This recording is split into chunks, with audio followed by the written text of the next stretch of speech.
अस्सलामुअलैकुम student, welcome back to my another video. तो हमारे एमडी गेट की सीरीज का ये तीसरा लेक्चर है और आज का जो हमारा टॉपिक है वो है ओलिगोसैकराइड्स। क्या है? ओलिगो का मतलब होता है to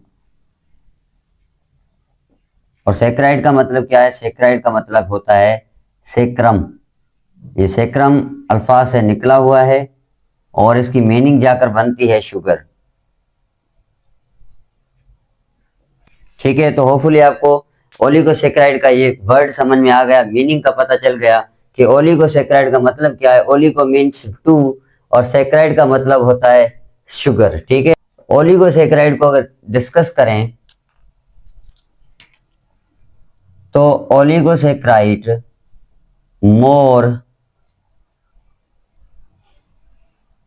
more complex than mono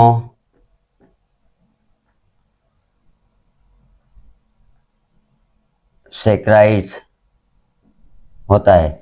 यहाँ पर मैंने पॉइंट लिखी है कि जो ओलिगोसैकराइड होता है more complex than monosaccharide. Monosaccharide इतना कॉम्प्लेक्स नहीं होता जितना ओलिगोसैकराइड होता है, क्योंकि मैंने पिछले लेक्चर में आपको बताया था कि जो मोनोसैकराइड होता है ये एक किस्म का सिंपल कार्बोहाइड्रेट है। ये सिंपल कार्बोहाइड्रेट है। ये क्या होता है? ओलिगोसैकराइड। ये ओलिगोसैकराइड कॉम्प्लेक्स होता है। ये आपको पॉइंट याद करनी है। ठीक, कि ये ओलिगोसैकराइड होता है ये लेस लेस स्वीट होता है। ये लेस स्वीट होता है। अगर मैं इसकी बात करूं तो ये लेस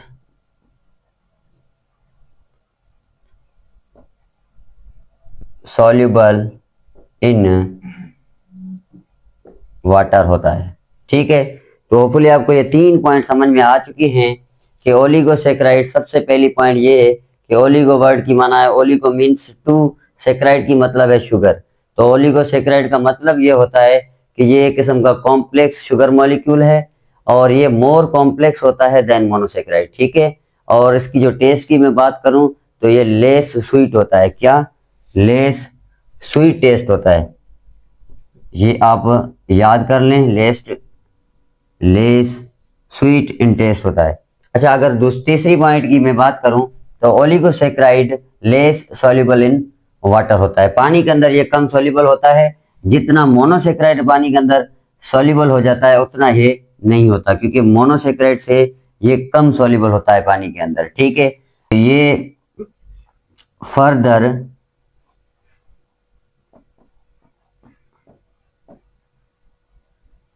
फर्दर हाइड्रोलाइज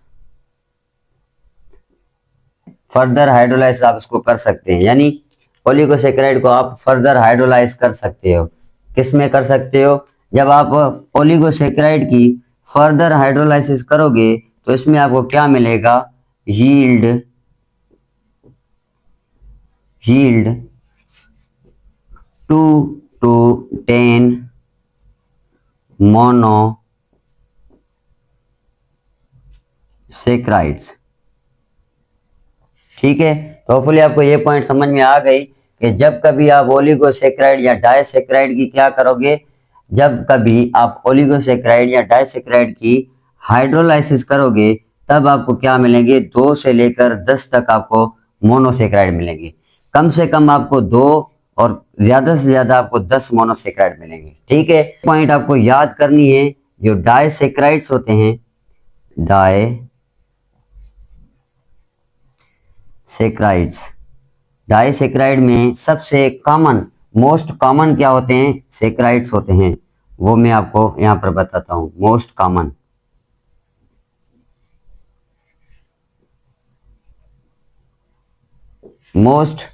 कॉमन डाइसैकराइड्स होते हैं और वो मोस्ट कॉमन डाइसैकराइड कौन से हैं यहाँ पर मैं आपको लिखवाता हूँ। सबसे पहली मैं पॉइंट यहाँ पर लिखूं तो ग्लूकोज को जब आप फ्रक्टोज के साथ रिएक्शन करवाएंगे तो आपको सक्रोज मिलेगा। ये पॉइंट आपको याद करनी है। मोनोसेक्राइड्स हैं और ये डाइसेक्राइड है। मोस्ट कॉमन जो डाइसेक्राइड है वो ये सक्रोज है और ये जो है क्या, ये है मोनोसेक्राइड्स। ठीक है, अब ग्लूकोज को जब आप फ्रक्टोज के साथ क्या कराएंगे, रिएक्शन करवाएंगे, तो आपको सक्रोज मिलेगा। उसके बाद दूसरी मैं यहाँ पर पॉइंट लिखता हूँ, वो ये है कि अगर आप 2 मॉलिक्यूल ग्लूकोज के लेते हैं, उसको आप रिएक्शन करवाते हैं किसके साथ, ग्लूकोज के साथ, यानी एक ग्लूकोज फिर दूसरा ग्लूकोज मॉलिक्यूल, एक साथ इनका रिएक्शन कराएंगे तो आपको मिलेगा माल्टोज। ये हम आगे रिएक्शन करते हैं प्रॉपर, ये तो मैं इसकी वर्डिंग लिख रहा हूँ, लेकिन इसके हम प्रॉपर वहां पर लिखते हैं ताकि रिएक्शन हो और रिएक्शन के अंदर आपको पता चले कि किस अंदाज में ये रिएक्शन होते हैं। उसके बाद तीसरी जो इसकी पॉइंट है वो ये ओलिगोसेक्राइड की हाइड्रोलाइसिस करते हैं।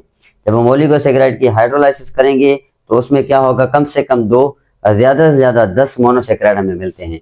तो यहाँ पर हमने इनकी हाइड्रोलाइसिस की है, तो इसमें क्या हुआ, ग्लूकोज और फ्रक्टोज मिल रहा है, और माल्टोज से क्या हो रहा है कि ग्लूकोज और ग्लूकोज बन रहा है, और लैक्टोज में क्या हो रहा है कि गैलेक्टोज और ग्लूकोज, ये दोनों मोनोसेक्राइड्स हैं और ये क्या है, डाइसेक्राइड है। ये मोस्ट कॉमन डाइसेक्राइड है। ठीक है, आगे मैं इनकी कुछ पॉइंटें आपको बताते चलूं कि सक्रोज होता है, इसको हम बोलते हैं केन शुगर, सक्रोज को हम बोलते हैं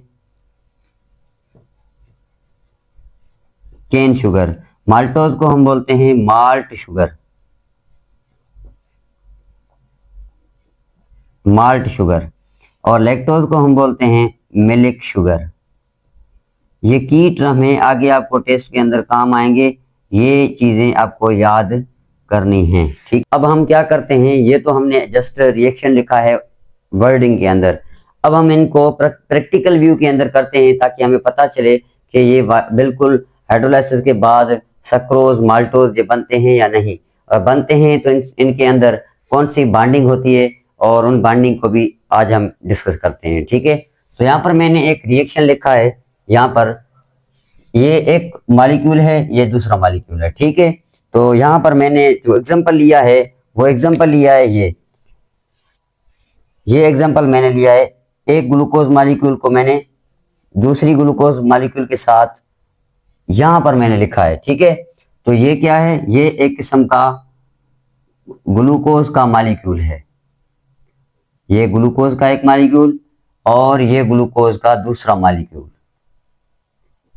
ठीक है, तो मैंने क्या किया, एक ग्लूकोज के मॉलिक्यूल को दूसरे ग्लूकोज के मॉलिक्यूल के साथ रिएक्शन करवाऊंगा, उसको दूसरे ग्लूकोज के साथ जब हम रिएक्शन करेंगे तो हमें क्या मिलता है, यहाँ पर मैंने आपको बताया है, जब आप एक ग्लूकोज मॉलिक्यूल को दूसरे ग्लूकोज के मॉलिक्यूल के साथ रिएक्शन करवाएंगे तो आपको मिलेगा माल्टोज। ठीक है, तो यहाँ पर हमें क्या मिलेगा, माल्टोज मिलेगा। देखते हैं कि माल्टोज के अंदर कौन सी बॉन्डिंग होती है, तो हम यहाँ पर नंबरिंग इनको देते हैं। ठीक है, यहां से मैं इनको नंबरिंग देता हूं। ठीक है, number 1, number 2, number 3, number 4, number 5, ठीक है, और ये नंबर 6। ठीक है, यहाँ पे हम यहाँ से आएगी 1, 2, 3, 4, 5, 6, क्योंकि ग्लूकोज का मॉलिक्यूल दोनों तरफ सेम है। ठीक है, ये भी ग्लूकोज का मॉलिक्यूल है, ये भी ग्लूकोज का मॉलिक्यूल है।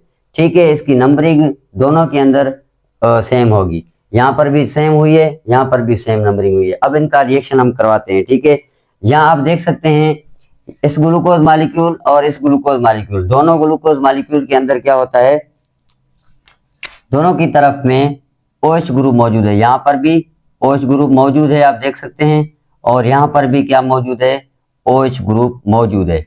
इन यहाँ पे यहाँ से क्या होगा, OH निकलेगा, यहाँ से क्या निकलेगा, H निकलेगा। ठीक है, यहाँ से OH, यहाँ से H निकलेगा, तो यहाँ से निकलेगा OH और यहाँ से क्या निकलेगा, H निकलेगा। तो इसको आप अगर मिलाओगे तो आपका बन जाएगा वाटर का मॉलिक्यूल। ठीक है, ये हो जाएगा H2O। तो H2O क्या हो गया, H2O की हो गई रिमूवल, पानी यहाँ से रिमूव हो चुका है। ठीक है, जब पानी को आप रिमूव करेंगे तो यहाँ पर एक बॉन्ड बन जाएगा। ठीक है, यहाँ पे मैं ये स्ट्रक्चर दोबारा बनाता हूँ। ठीक है, तो यहाँ आप देख सकते हैं ये ऑक्सीजन का मॉलिक्यूल हो गया, इधर ये हम रिंग बना रहे हैं और इस रिंग को यहाँ पे। ठीक है, तो यहाँ पर एक कार्बन का मॉलिक्यूल मौजूद है CH2O, OH, ठीक है। उसके बाद यहाँ पर इधर से ये ऑक्सीजन आ जाएगा दोबारा, फिर से यहाँ से हम एक स्ट्रक्चर बनाएंगे, ये हो जाएगा ऑक्सीजन और ये हो गई इसकी स्ट्रक्चर, ठीक है। तो ये हो गया CH2OH। अब आप यहाँ पर देख सकते हैं कि ये स्ट्रक्चर कैसी बनी। ये स्ट्रक्चर यहाँ पे बनी है, यहाँ से OH निकला, यहाँ से H निकला, वाटर का मॉलिक्यूल हो चुका है रिमूव, यहाँ पर सिर्फ और सिर्फ एक ऑक्सीजन बची है, तो यहाँ पर मैंने ऑक्सीजन लिख दिए। ग्लूकोज के ये एक और ये दो ग्लूकोज मॉलिक्यूल आपस में मिले, ये कौन सी स्ट्रक्चर बनी है, ये स्ट्रक्चर बनी है माल्टोज की, ठीक है। इसको हम कहेंगे माल्टोज। ये चीज आपको याद करनी है। अब होपफुली आपको ये रिएक्शन समझ में आ गया कि जब आप ग्लूकोज को दूसरे ग्लूकोज के साथ रिएक्शन कराएंगे तो आपको माल्टोज मिलेगा। इस रिएक्शन के साथ आपको प्रॉपर अंदाज में पता चल चुका है। अब ये देखते हैं कि इसके अंदर बॉन्डिंग कौन सी है। यहाँ पर आप देखें, ये OH ग्रुप मौजूद है कार्बन नंबर 1 पर, ठीक है, और ये OH ग्रुप मौजूद है कार्बन नंबर 4 पर। तो यहाँ से जब OH निकला है, यहाँ से H निकला है, तो कार्बन नंबर 1 से और कार्बन नंबर 4 से वाटर को हो चुका है रिमूव, ठीक है। वाटर जब रिमूव हुआ है तो यहाँ पर जो बॉन्डिंग बनी है वो बनी है ग्लाइकोसाइडिक बॉन्ड। कौन सा बॉन्ड बना है? Glycosidic bond. तो ओलिगोसैकेराइड के अंदर जो बॉन्ड मौजूद होता है, इस बॉन्ड को हमने नाम दिया है ग्लाइकोसाइडिक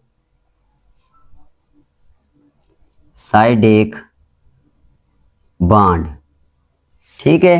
कौन सा बॉन्ड बना है? Glycosidic bond. लेकिन ये कार्बन नंबर 1 पर OH मौजूद था, कार्बन नंबर 4 पर मौजूद था, तो इसका जो बॉन्ड का नाम आ जाएगा वो है 1,4 ग्लाइकोसाइडिक बॉन्ड, ठीक है। तो आपको ये बात समझ में आ गई कि ओलिगोसैकेराइड के अंदर जो बॉन्डिंग मौजूद होती है वो होती है 1,4 ग्लाइकोसाइडिक बॉन्ड या ग्लाइकोसाइडिक लिंकेज। डाइसैकेराइड कुछ होते हैं जो मोस्ट कॉमन होते हैं, ठीक है। जिस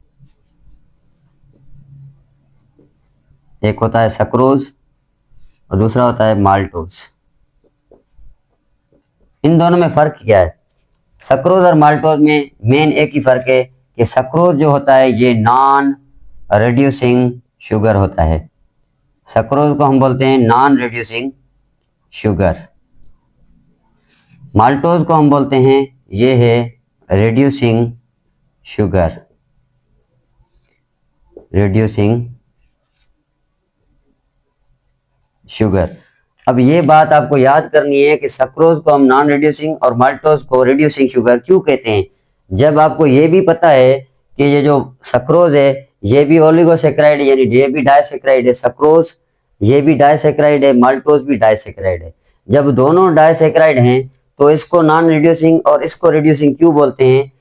इसका जवाब सिर्फ ये है कि सक्रोज जो होता है ये खुद को क्या करता है, ये खुद को ऑक्सीडाइज नहीं करता, खुद को रिड्यूस करता है और दूसरों को ऑक्सीडाइज करता है। माल्टोज क्या करता है? माल्टोज खुद ऑक्सीडाइज होता है, दूसरों को रिड्यूस करता है। इस वजह से क्या होता है कि माल्टोज होता है रिड्यूसिंग शुगर और जो सक्रोज होता है वो होता है नॉन रिड्यूसिंग शुगर। तो जो डाइसैकेराइड होते हैं उनके अंदर जो बॉन्डिंग मौजूद होती है ये दो किस्म की बॉन्डिंग होती है। एक होती है 1,4 ग्लाइकोसाइडिक बॉन्ड और दूसरी होती है 1,2 ग्लाइकोसाइडिक बॉन्ड, ठीक है। ये याद करनी है। अच्छा, आपको ये चीज मैं बताता चलूं, माल्टोज के अंदर जो बॉन्डिंग होती है वो होती है 1,4 ग्लाइकोसाइडिक बॉन्ड और 1,2 जो मौजूद होती है ये मौजूद होती है सक्रोज के अंदर। सक्रोज के अंदर 1 से लेकर 2 तक ग्लाइकोसाइडिक बॉन्ड होता है। 1,2 ग्लाइकोसाइडिक बॉन्ड मौजूद होता है सक्रोज के अंदर और 1,4 ग्लाइकोसाइडिक बॉन्ड मौजूद होता है माल्टोज के अंदर। सक्रोज होता है नॉन रिड्यूसिंग शुगर, माल्टोज होता है रिड्यूसिंग शुगर। तो होपफुली आपको ये आज वाला लेक्चर समझ में आ चुका है। अगर आपको ये लेक्चर समझ में आए तो हमारे YouTube चैनल को सब्सक्राइब करें और अपने दोस्तों के साथ शेयर करें।